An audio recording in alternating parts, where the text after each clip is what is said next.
മംഗല്യം തന്തുനാനേന പരമ്പരയിൽ നിധിയുടെയും ഗൗതമിന്റെയും വിവാഹ ചടങ്ങ് എത്തിയിരിക്കുകയാണ്. എന്നാൽ വിവാഹ ചടങ്ങിന്റെ ഏറ്റവും പുതിയ ലൊക്കേഷൻ ചിത്രങ്ങളാണ് താരങ്ങൾ ആരാധകരുമായി പങ്കുവച്ചിരിക്കുന്നത്. ആ ചിത്രങ്ങൾ കാണാം.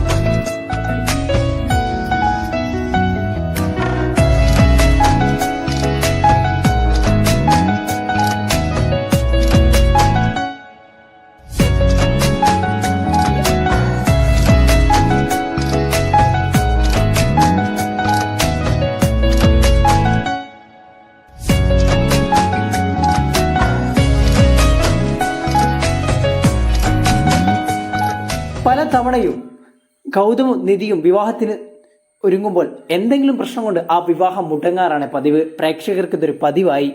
വിവാഹം എപ്പോൾ ഉണ്ടെന്ന് പറയുമ്പോഴും അത് മുടങ്ങും എന്ന പ്രതീക്ഷയിലാണ് പ്രേക്ഷകർ. ഇപ്രാവശ്യവും അങ്ങനെ തന്നെ ആയിരിക്കുമോ? എന്താണ് നിങ്ങളുടെ അഭിപ്രായം? കമന്റ് ചെയ്യൂ.